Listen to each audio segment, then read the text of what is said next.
అప్పటికి మన ఎంపీటీసీలు వినకపోయేసరికి ఏం చేశాడు, ఈయనే కిడ్నాప్ తీసుకొని పోయి ఏకంగా మండల కేంద్రాలయంలో వీళ్ళందరినీ నిర్బంధించి బైండ్ ఓవర్ చేస్తారు. అక్కడికి మన ఎమ్మెల్యే, మన మాజీ మంత్రి, అక్కడ మన మహిళ మాజీ మంత్రి ఇద్దరు వెళ్ళి అక్కడ ధర్నా చేయాల్సిన పరిస్థితిలోకి వాళ్ళు పోయి మన ఎంపీటీసీలను మనం తీసుకొని మనం పోతే మన వాళ్ళ మీదనే కేసులు. చివరికి అంతటితో కూడా ఆగిపోలే. ఆ మండలంలో భయం రావాలట. ఆ మండలంలో భయం రావాలని రామగిరి మండలంలో ఏం చేశారు, ఒక ఇంపార్టెంట్ బీసీ లీడర్ను, లింగమయ్య అనే ఇంపార్టెంట్ బీసీ లీడర్ను చంపేసినారు. పోలీసులు ఏం చేస్తూ ఉన్నారు, పోలీసుల సమక్షంలో ఏకంగా చంద్రబాబు నాయుడు గారు ప్రతి కాన్స్టిట్యున్సీలో చేయిస్తూ ఉండేది ఏమిటి? ఇదే నిజంగా ప్రజాస్వామ్యం? ఈ మాదిరిగా నిజంగా ప్రభుత్వం అన్నది పరిపాలన చేయాల్సింది ఈ మాదిరిగా చేయాలనా? ఇంకొక ఎగ్జాంపుల్, రామకుప్పం అంటే స్వయాన చంద్రబాబు నాయుడు గారు సొంత కాన్స్టిట్యున్సీ. చంద్రబాబు నాయుడు గారు స్వయాన సొంత కాన్స్టిట్యున్సీలో రామకుప్పంలో 16 ఎంపీటీసీలకు 16కు 16 మనమే గెలిచినాం. పోటీ పెట్టలా కనీసం ఈ మనిషి. పోటీ పెట్టిన వాళ్ళ కూడా డిపాజిట్లు కూడా రాల. 16కు 16 మనం గెలిస్తే అక్కడ ఎంపీటీసీ ఎన్నికల్లో మనకి ఎవరికి రావాలి మరి ఆ పోస్టు? మనకే రావాలి కదా.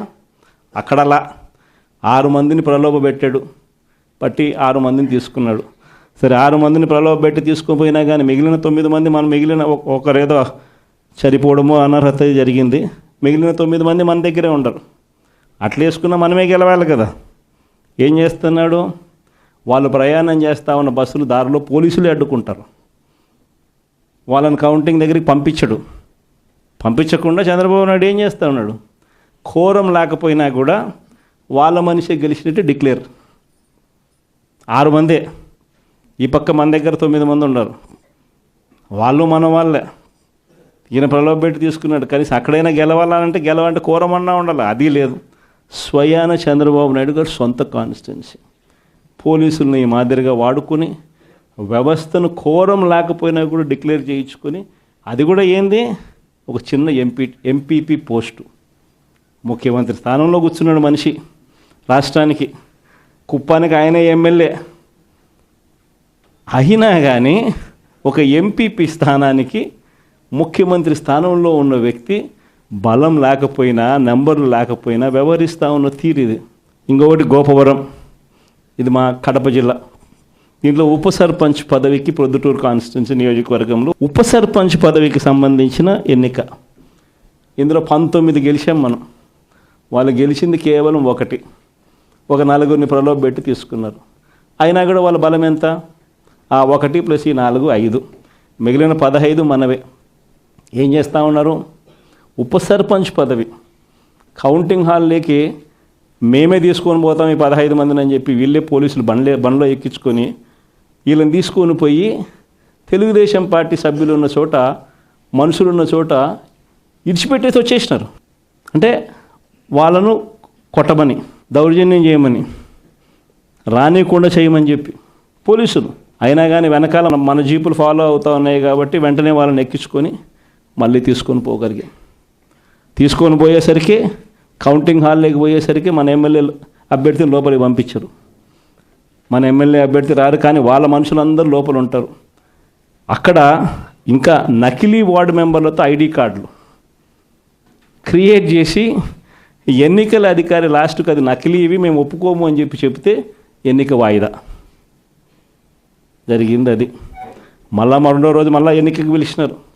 రెండో రోజు మళ్ళీ ఎన్నికకి వెళ్ళిపోతే రెండో రోజు ఏమంటాడు, ఎన్నికల అధికారికి గుండెపోటు అంట, మళ్ళీ వాయిదా. బలం లేనప్పుడు ఇవన్నీ చేస్తూ ఉండరు. నేను చెప్తా ఉన్నా, ఎన్ని ఎగ్జాంపుల్స్ ఏదైతే చూస్తూ ఉన్నాం. ఇంకో చోట తుని నియోజకవర్గం 30కి 30 మనమే గెలిచాం. మళ్ళీ వీళ్ళ దగ్గర నెంబర్లు ఎక్కడున్నాయి, బలం ఎక్కడుంది, ఏముంది? అయినా కానీ వైస్ చైర్మన్ పోస్టు వాళ్ళకే కావాలని చెప్పి ఏకంగా అడ్డంకులు క్రియేట్ చేయడం, వాయిదాల మీద వాయిదాలు వేయించడం, చివరికి ఏ స్థాయిలో భయపెట్టే కార్యక్రమం చేసినారంటే మున్సిపల్ చైర్మన్ అనే అభ్యర్థి ఆడామ మున్సిపల్ చైర్మన్ నాకు ఈ పదవి వద్దు, నీ ప్రభుత్వంలో నాకు ఈ పోస్టు వద్దు అని చెప్పి రిజైన్ చేసి తీసుకోపో చంద్రబాబు అని చెప్పి చెప్పింది. అంటే ఆ స్థాయిలోకి ముఖ్యమంత్రులుగా ఉన్న వ్యక్తులు, ఒక తుని అనేది ఒక చిన్న ప్రాంతం, ఒక మున్సిపాలిటీ, అందులో ఎవడు మున్సిపల్ చైర్మన్ అయితే ముఖ్యమంత్రికి ఏం సంబంధం? ఏమవుతుంది? నువ్వే ముఖ్యమంత్రి స్థానంలో ఉండవు, తునికి ఎమ్మెల్యే కూడా మళ్ళా మీ వాడే, ఏం తేడా పడుతుంది? అయినా కూడా ఇది పరిస్థితి. ఇంకొకటి అత్తిలి 20కి మనం గెలిచింది 16, వాళ్ళు గెలిచింది, కూటమి ప్రభుత్వం గెలిచింది 4.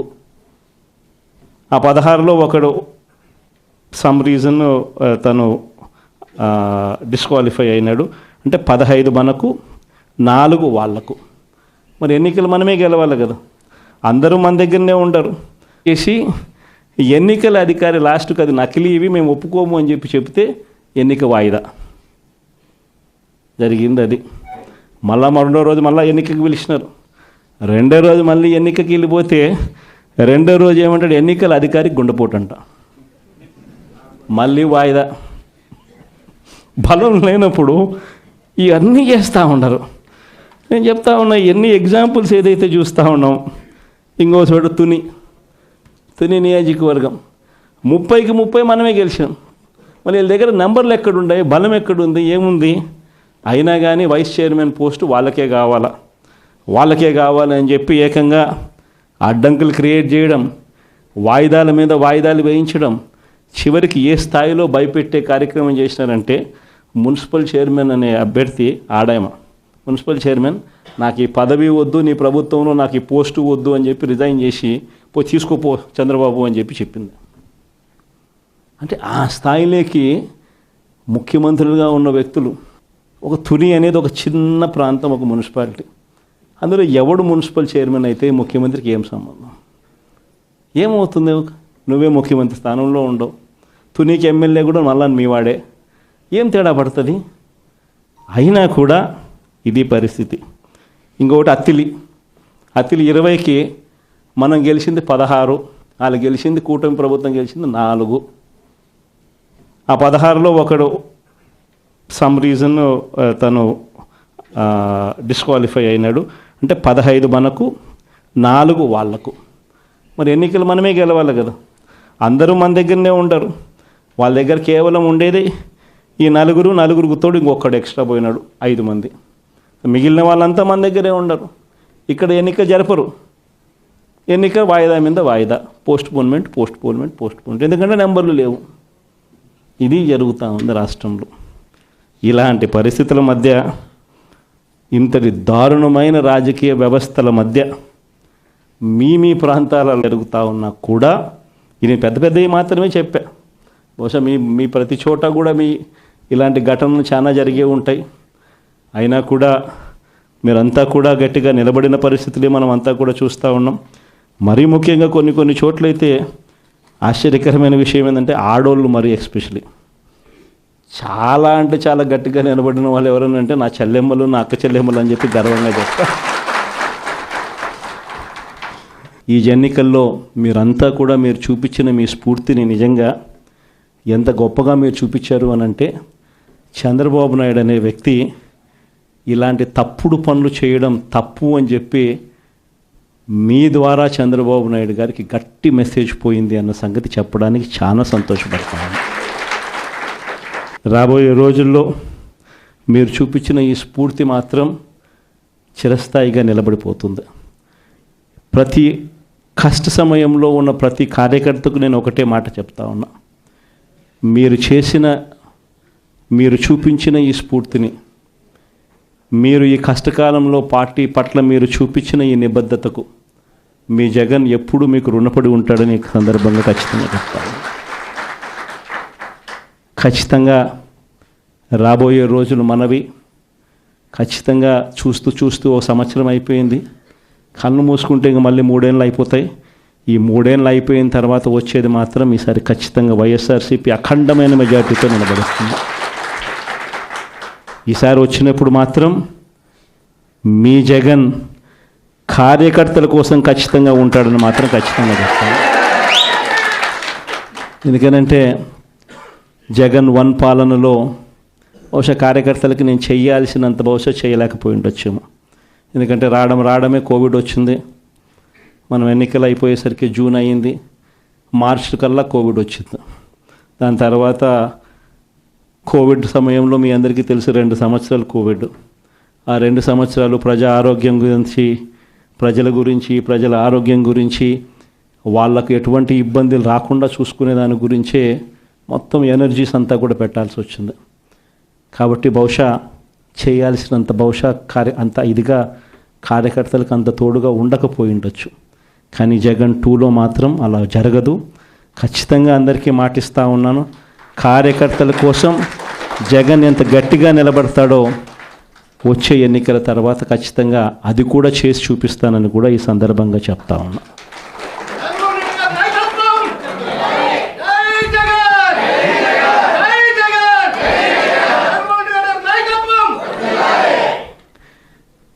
చంద్రబాబు నాయుడు గారి మాదిరి ఆయన మోసాలు నిజంగా ఈ మధ్యకాలంలో క్లైమాక్స్ అనేది మీ అందరికీ బహుశా తెలిసే ఉంటుంది. మొన్న ఈ మధ్యకాలంలోనే క్లైమాక్స్కి చేరినాయి. మామూలుగా చంద్రబాబు నాయుడు అనే వ్యక్తి అబద్ధాలు చెప్తాడు, మోసం చేస్తాడు అన్నది మనందరికీ కూడా బాగా తెలిసిన విషయాలే. అయినా కూడా ఎందుకో మొన్న సందర్భంలో చంద్రబాబు నాయుడు గారిని పొరపాటున నమ్మి ఆశకు లోనై పొరపాటున కొన్ని తప్పుడు అడుగులు పడ్డాయి. తప్పుడు అడుగులు పడి తెలుసుకున్న తర్వాత కనీసం చంద్రబాబు నాయుడు గారు ఇప్పుడన్నా మారింటాడేమో అని చెప్పి చాలామంది ఎదురు చూశారు. కానీ ఆ మారడం అనేది మారలేదు. ఈ మనిషి ఎప్పుడు ఈ మనిషి ఇంతే అని చెప్పడానికి మొన్న ఈ మధ్యకాలంలో ఆయన మాట్లాడిన మాటలు P4 అంట, గుర్తుందా? P4 అని కొత్త మోసం తీసుకొచ్చినాడు. ఆశ్చర్యకరం ఏంటంటే P4 విధానం అంటే ఏంటంటే సమాజంలో ఉన్న 20% పేదవాళ్ళ బాగోగులన్నింటినీ 10% సంపన్నులకు అప్పగిస్తాడట. అసలు ఈ మనిషి ఏం మాట్లాడుతున్నాడో నాకే అర్థం కాల రోజు చెప్పిన తర్వాత. అసలు రాష్ట్రంలో ఎన్ని వైట్ కార్డ్స్ ఉన్నాయో చంద్రబాబుకు తెలుసా అని అడుగుతా ఉన్నా. వైట్ కార్డ్ అంటే ఏంది? తెల్ల బియ్యం కార్డ్ అంటే ఏంది? బిలో పావర్టీ లైన్ అని, అంటే దారిద్ర్య రేఖకు దిగువన ఉన్న వాళ్ళు అనేదే కదా దాని అర్థము. రాష్ట్రంలో 1,61,00,000 ఇల్లులుంటే అందులో 1,48,00,000 ఇల్లులు వైట్ కార్డ్ హోల్డర్స్. అంటే ఎంత పర్సెంటేజ్? 1,61,00,000కు 1,48,00,000 అంటే దాదాపుగా 90%. దాదాపు 90% రాష్ట్రంలో ఉన్న ఇల్లులు ప్రజలు దారిద్ర్య రేఖకు దిగువన ఉన్నవాళ్ళు. మరి 90% మంది దిగువన ఉంటే ఈ పెద్ద మనిషి ఇంకోటి అడుగుతా పోనీ, అసలు రాష్ట్రంలో ఎంతమంది ఇన్కమ్ ట్యాక్స్లు కడతా ఉండరు? అదన్నా ఈ పెద్ద మనిషి చంద్రబాబు నాయుడు తెలుసా అని అడుగుతా ఉన్నా. ఎందుకంటే ఇన్కమ్ ట్యాక్స్లు కట్టేది కేవలం 8,60,000 మంది మాత్రమే ఇన్కమ్ ట్యాక్స్లు కడుతున్నారు. మొత్తం మీద ఒక 25 లక్షల మంది ఇన్కమ్ ట్యాక్స్లు ఫైల్ చేస్తూ ఉన్నారు. అందులో నిల్ రిటర్న్స్ అని చెప్పి రాసే వాళ్ళని పోను ఇన్కమ్ ట్యాక్స్లు కట్టే వాళ్ళు ఎంత అంటే కేవలం 8,60,000 మంది మాత్రమే ఇన్కమ్ ట్యాక్స్లు రాష్ట్రంలో కడతా ఉన్నారు. మళ్ళీ 8,60,000 మందికి 1,48,00,000 మందికి అప్పచెప్పాలి కదా. నిజంగా అదే ఆయన చెప్పే P4 అంటే కూడా అక్కడ కూడా మళ్ళీ మోసమే. కేవలం 20% అంటాడు. ఆడ మోసమే. అసలు వాస్తవం చెప్పాలంటే కనీసం 1000 మంది ముందుకు రారు. కనీసం రాష్ట్రంలో 1000 మంది ముందుకు రారు. ఇది జరగదని చెప్పి అందరికీ తెలుసు. అవాస్తవాలని అందరికీ తెలుసు. ఈయన డ్రామాలు ఆడుతున్నాడని అందరికీ తెలుసు. ప్రజలందరూ నవ్వుకుంటున్నారు. ఈయన మాట్లాడేటప్పుడు ఏకంగా మీటింగ్లో నుంచి మనుషులు కూడా వెళ్ళిపోతూ ఉన్నారు. ఇంత అబద్ధాలు చెప్పాకయ్యా, ఇంత మోసం చేయకయ్యా అని చెప్పి చెప్తా ఉన్నా కూడా ఈ మనిషికి నేను చెప్పేది అబద్ధమే, నేను చెప్పేది ప్రజలు నమ్మాల్సిందే అని అబద్ధాల మీద అబద్ధాలు చెప్పుకుంటూ పోతూ ఉన్నాడు. ఎన్ని రేషన్ కార్డులు ఉన్నాయో తెలియదు, వైట్ రేషన్ కార్డుకి అర్థం ఏమిటో తెలియదు, ఎంతమంది రాష్ట్రంలో ఇన్కమ్ ట్యాక్స్లు కడతా ఉన్నారో కూడా తెలియదు అనడం కూడా తప్పు. తెలుసు కానీ మోసం. ఇప్పుడు కూడా సూపర్ 6 ఎందుకు అమలు చేయడం లేదయ్యా, సూపర్ 7 ఎందుకు అమలు చేయడం లేదంటే ఏమంటాడు? రాష్ట్రంలో అప్పులు 10 లక్షలు అంటాడు. ఎన్నిసార్లు చెప్పాలయ్యా నీకు రాష్ట్రంలో అప్పులు ఎంత ఉన్నాయో అని చెప్పి, 6.5 లక్షల కోట్లు రాష్ట్రంలో అప్పులు ఉన్నాయని చెప్పి నువ్వే అసెంబ్లీలో ప్రవేశపెట్టిన నీ బడ్జెట్ డాక్యుమెంట్లో నువ్వే చెప్పించావు. ఆయన ప్రవేశపెట్టిన బడ్జెట్లో, ఆయన ప్రవేశపెట్టిన బడ్జెట్ డాక్యుమెంట్లో రాష్ట్రానికి సంబంధించిన అప్పులు ఎంత అంటే ఆయనే 6.5 లక్షలు అని చెప్పి ఆయనే చూపించారు. 6.5 లక్షల కోట్లలో కూడా 3,13,000 కోట్లు ఆయన ప్రభుత్వం దిగిపోయే నాటికే ఉన్న అప్పులను కూడా అని అందరికీ కూడా తెలుసు. ఆయన ప్రవేశపెట్టిన బడ్జెట్ డాక్యుమెంట్లోనే ఉన్నాయి. కానీ ఏమంటాడు, రాష్ట్రం భయంకరంగా చూపించాలా 10 లక్షల కోట్లు, ఇంకా 2 రోజులు పోతే 12 లక్షల కోట్లు అంటాడు, ఇంకా 4 రోజులు పోతే 14 లక్షల కోట్లు అంటాడు. ఎందుకు? సూపర్ 6 ఎగరగొట్టడానికి, సూపర్ 7 ఎగరగొట్టడానికి మళ్ళీ ఒక అబద్ధం, అంటే ఇంకో పెద్ద గీత గీయడం. దిక్కుమాలిన అబద్ధాలు, దిక్కుమాలిన మోసాలతో ఈ రాష్ట్రంలో ప్రభుత్వం పరిపాలన చేస్తా ఉన్న ఇలాంటి పాలన పోయి మళ్ళీ మాట చెప్తే మాట మీద నిలబడే పాలన, ప్రజలకు ఏదైనా కూడా సమస్య వస్తే ఆ ప్రజల సమస్యలను చూసి కనీసం తప్పించే గుండె ఉండే ఒక మంచి పాలన మళ్ళీ రావాలి అని చెప్పి ప్రజలందరూ కూడా మనస్ఫూర్తిగా కోరుకుంటా ఉన్న ఇలాంటి సమయాల్లో వైఎస్ఆర్ కాంగ్రెస్ పార్టీకి నా అన్నదమ్ములుగా, నా అక్క చెల్లెమ్మలుగా మీరంతా నాకు తోడుగా నిలబడతా ఉన్నందుకు మనస్ఫూర్తిగా మీ జగన్ మీ అందరికీ కూడా మరొకసారి హ్యాట్స్ ఆఫ్ చెప్తా ఉన్నాను.